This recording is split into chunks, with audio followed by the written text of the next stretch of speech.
Hello guys, welcome to the Phoenix Oracle podcast. So we would like to begin episode 5 with saying thank you so much for everybody that has joined the podcast, everyone that's subscribed, left beautiful comments and all the likes and shares. We really appreciate you being on this journey with us, and so much gratitude and love to everybody.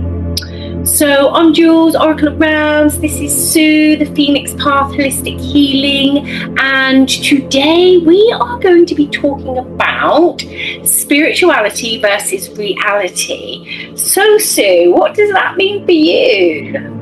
Well, quite a few things. That's such a big subject and it can be interpreted in so many different ways. Spirituality versus reality.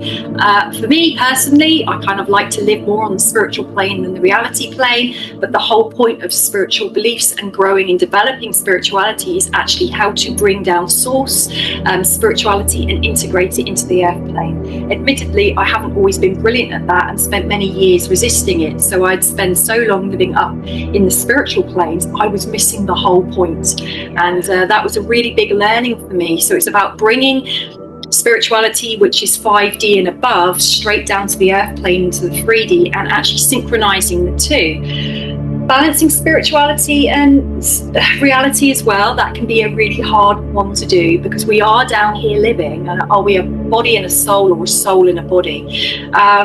We're down here living, but what are we living by? So in my mind, spirituality versus reality is very much how to bring that soulful way of living into a matrix world, which is very dense, very heavy, very challenging, very political, very economical, very damaging to the environment. And how do we bring our spirituality into that? Well, I haven't always managed that the best way, and usually for me it comes down to time, and I'm still a work in progress with needing a 9-day week, but if I lived my spirituality on that element, I'd be able to balance this perfectly. So I'm still working on that. How about you, balancing spirituality in real life versus reality? I know. So I think of it as spirituality doesn't have to be separate. So we can bring our spirituality into our lives by just perhaps connecting with the breath, or perhaps small practices that we bring into our life. So I think that the balance inside of it, like you say, it's I was very similar to you as well, like always very much on the higher planes, and it is absolutely that. It's defeating the object, because we're here on this earth plane and we need to kind of incorporate our spiritual self and our human self together. So I don't feel it's separate, but balancing that, it's like anything else, isn't it? We are having that human experiencing, and anything is, to me, it's about balance. But it can be quite difficult, because especially when we've got work, we've got families, we've got everything all going on, work and everything else. So for me, I balance spirituality by bringing it into my everyday life, and that can be just really something quite simple. It could be just grounding myself. It could be just, like I say, connecting with my breath. And it's bringing in. It's just bringing in that spirituality into my daily life. So that could be a conversation with somebody who, perhaps, you're sharing more compassion for that person, or, we're just bringing it all in, I think, balancing it. It takes a little time to balance it, I think, doesn't it? Because when we first start going into spirituality, we really chop ourselves, or sometimes I certainly did anyway, not in all cases, but it all then becomes everything spirituality, but like anything, it has to be a balance, doesn't it? Absolutely has to be a balance. Are we always striving for that? Yeah, absolutely. And I think, like, spiritually, like, we can ground it over time. So, where we can start our spirituality with simple practices such as breath work, perhaps like prayer, or just bringing it into our everyday life.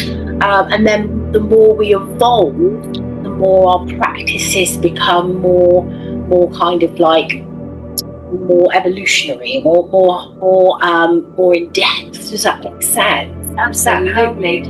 Absolutely. And I think as well, bringing spirituality into reality is about making it a lifelong process. So it's not something you just pick up and put down, which of course you can. But if you make it integrated into your everyday, or your 5 days a week, or your 3 nights a week, and you make that something that is a normal part rather than a chore or something you have to do, then you're actually balancing out the two. So I get up at 5 in the morning, 6 days a week, for my sins, so that I can. I don't know how she does that. I've been saying for years. I don't know how long that will be able to continue, but I do an hour of my yoga and various practices like that, and breathing. I also, as much as I can, get into nature, where my nervous system just calms down. Then I can hear my guides. I can hear guidance. I can hear my healing and feel my healing coming in when I'm in that stillness of nature where there's no distraction. So you make these practices however they fit you into your week as regularly, and you commit to it, because when you commit to bringing your spirituality into your reality, you're balancing the two. Absolutely. And I think, like, we can bring that spirituality like into our parenting, into our work, even into our emotions, and we can just channel our higher self through our everyday life. Does that make sense? So, like I said, it depends who you're surrounded with. Like when Sue and I are together, we love to yap, but we really vibe off each other, because we love spirituality. It flows through us, so it really does bounce off each other. Sometimes though there may be others around you, like I have some people around me who aren't quite at that stage of spirituality, and I think some, not all, but it's a generational thing as well. I mean, it's like, when I was growing up, like, I didn't hear of much spirituality around me one bit. So, so this is where we can sometimes be, it's not sometimes, it's all a part of our conditioning, isn't it? But when we start really bringing our spirituality into our reality, we start using it, and it becomes fluid. It flows through us out into the collective, and you can always feel that, I think, with people's vibration, because if somebody makes you feel really uplifted, that person, even if they're not aware of it could be some forms of spirituality flowing through them. Somebody that's a little bit more compassionate, or more able to listen. It's all about balance, isn't it? But sometimes we have different relationships, and I think it's fluid. Spirituality is fluid. Very. And it will also impact how we deal with our everyday lives and our interactions. So sometimes we might find that we're showing up in our spiritual selves around certain people, and then showing up in what I call our human selves in front of others. The key is to amalgamate the two of those, so that we've got the fine balance, that the two are integrated together. Not easy to do, because exactly that. If you're going to be your soulful self everywhere you go, you are then up against your conditioning, your fear of judgment, your fear of what people think, your fear of people not resonating with you, your fear of people not wanting that version of you. But that's where spirituality also backs you up, because your dedication to your soul path and your spirituality needs to be up here, and everything else second. So I found with my children initially, I was being a human parent, and it really wasn't going the way that it needed to go. It took me a long time to realise, if I come into my true self, which for me in this lifetime is my soulful self, my parenting changed radically, and so did circumstances in those interconnections. And relationships, family, for better or worse, stick to what your beliefs are. What's meant to come with you will, what won't will vibe out. Let it. Yeah, absolutely. And I think it's like sometimes, like, when people say about spiritual bypassing, or bypassing our real feelings, it's about sitting with what spirituality means to us. Are you being authentic? You know, are you, you know, is your spirituality flowing through your emotions? So if your spirituality is going to be, you know, if you're linked with spirituality, you know, if something's really upset you, you know, this is where we can really learn through lots of practice, linking in with higher guidance, or even just feeling, because energy doesn't lie, does it? So if we're experiencing a particular emotion, rather than pushing it away and bypassing it, you know, I now look at it from a spiritual, on a higher self level. You know, it's really helped me to become more patient, you know, to show more compassion, to show more love. And I truly believe that this is a part of our spiritual journey, is to be, you know, to be here on the earth plane, and where, you know, that's a part of spirituality, experiencing each particular emotion and how we channel it, how we, you know, do you know what I mean? It's like, you know, it's flowing through us, isn't it? So and it's like anything else, we can either push it away or we can work with it, bring it to us. And I think, you know, it's a balance, isn't it, between the spiritual and the human, I think. Absolutely. And the spiritual bypassing is a curious thing, because we can consciously spiritual bypass and we can have no idea we're doing it. Essentially, with spiritual bypassing, it means that we're avoiding our healing. We're avoiding what's plaguing us. We're numbing. We're burying our head in the sand. We're pretending it's not happening, or we're not looking at it. And if we are not spiritual bypassing, we're looking at us as a human outside of the roles we play, our jobs, our families, our partners, our children, whatever it might be. We're working on us. We're growing, and that's a really, really strong element of the spiritual path versus reality. Because in reality, are we living our truth? And if we're living in our spirituality, we're actually looking it right in the eye, and we're being very honest with ourselves, above and beyond everybody else. And this is where, in spirituality, we're committing to our life, we're committing to who we're meant to be and where we're meant to be going, without all the other stuff pulling us away from our path. Because our spiritual path is actually our truest path, because it's our highest path. It's our soul DNA, our blueprint, our contract to ourselves, when we were born, what we're here to achieve. But how many of us fall off it because we bypass looking at the spirituality of who we are? And when we're looking at that spiritual element, we have bigger vision, we have bigger insight, we have bigger information on everything we're doing. If we shut that spiritual portal down that we all have, we are looking at life from a much smaller point of view, and it's a much narrower horizon, and actually how destructive that can be. Absolutely. So, you know, it says it in the title, doesn't it? Spirituality. And that. Yeah, I've got a spiritual ass. I know that, girl. I'm one of those.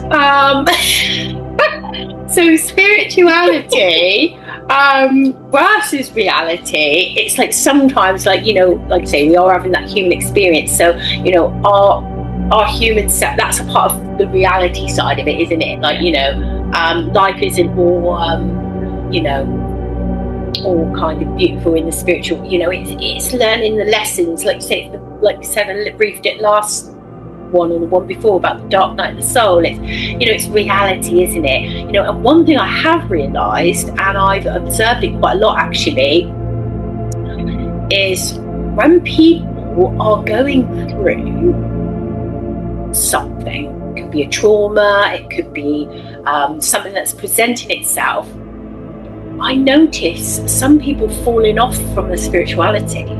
This is where people can sometimes lose faith, or sometimes, you know, you know, this is where, you know, because I've seen it happen a lot, you know, and it becomes quite hard, you know. I mean, you know, I was talking to somebody and they were going through a really hard time, and then, you know, literally, like they felt like being called into a church, right? And they don't go to church, and literally they went there and the door was closed. They even felt in their lowest moment, when they reached out to higher source or whatever they were linked in with, they felt the door was closed. You know, and then faith can be a hard thing, can't it?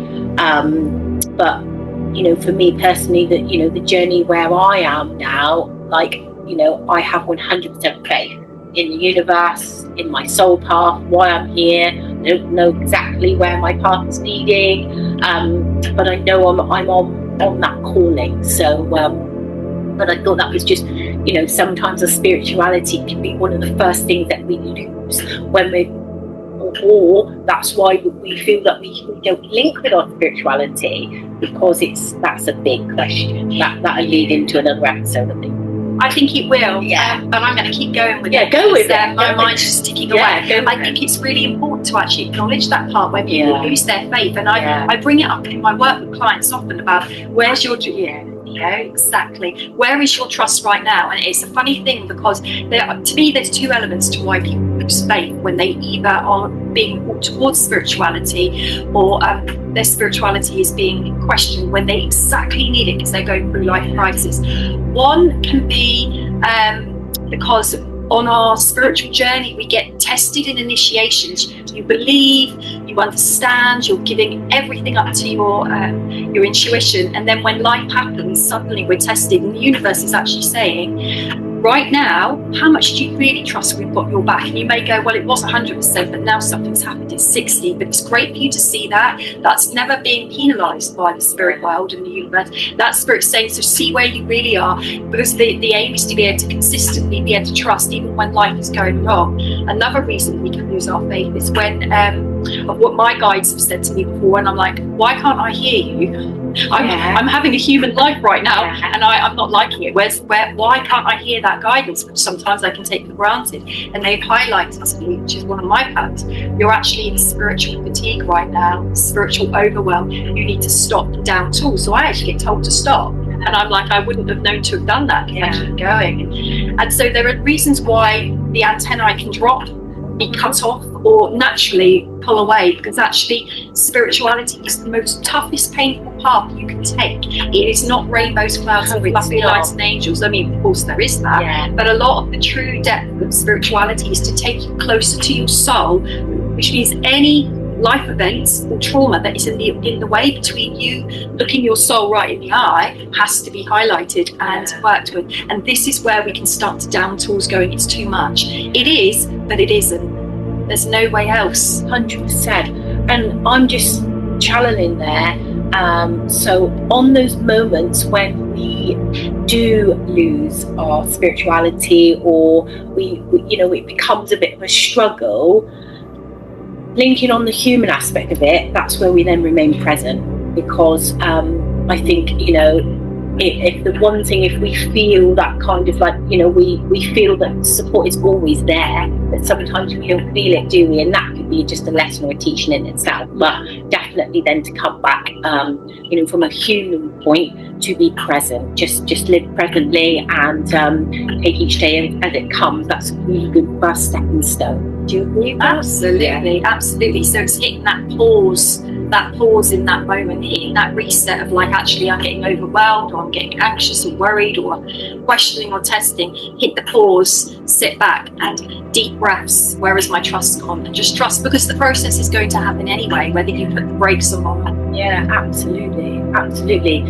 So what do you think your current season of your life is teaching you right now? What's kind of like, where do you think you are on your season? Like, what life is teaching you right now? Ironically, it taps into what we've just been talking about, and it is the trust thing, amongst other threads from that. The trust thing is, I'm an overthinker, so I can sort of get carried away about thinking of the unknown, where it's going, and the trust can be that I start working too hard and forget. We're both a little bit like that. We are. We need to remind each other. I know.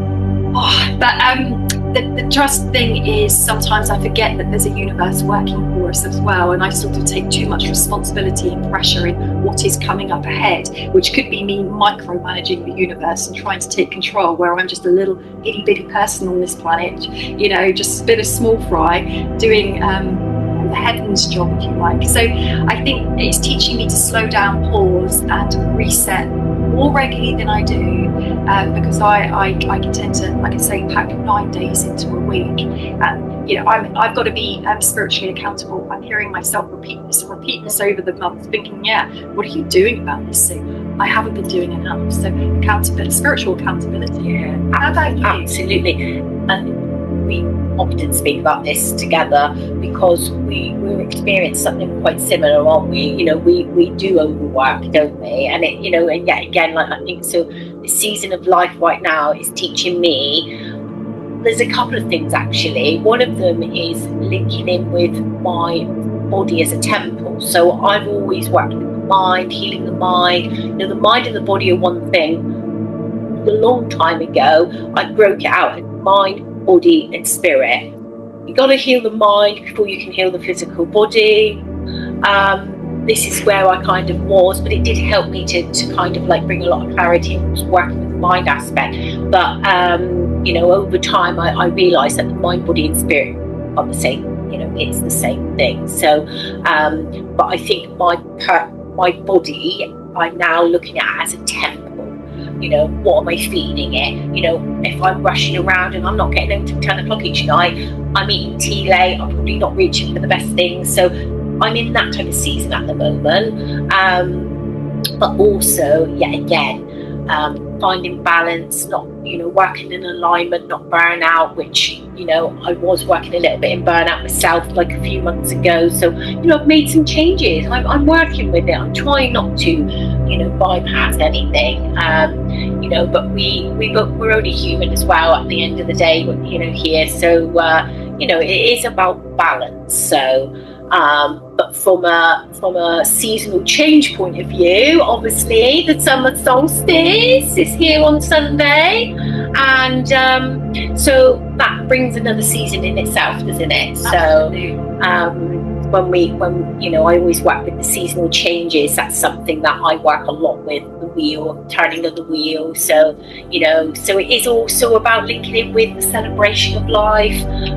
You know, we're in that period now where, you know, the sun is above us, but it's not just, you know, when the sun reaches its highest peak, it's also about the sun within us, the light within us. It's a powerful, amazing time. The summer solstice, absolutely epic. So I think, you know, certainly this weekend it'll be, you know, linking in with the joy of celebration, the work I've put in, or that, you know, that's kind of what it's all about. You know, we've gone from kind of the spring, planting the seeds, you know, we're still nurturing them. You know, we don't actually reap them till the autumn equinox when we reap what we sow. But the summer solstice now is celebration, it's sun, it's light. So I'm trying to bring some of that back in, sister. Absolutely. Yeah. Went off on one a little bit there, but never mind. Excited about Sunday. So, yeah, I think that's been a nice little catch up for today, isn't it? It has. So, yeah. So, thank you very much for joining us on this podcast. I hope you learned something, if anything, about yourself from this. And please like and subscribe, because we look forward to seeing you again on more podcasts to follow. Take care. Bye.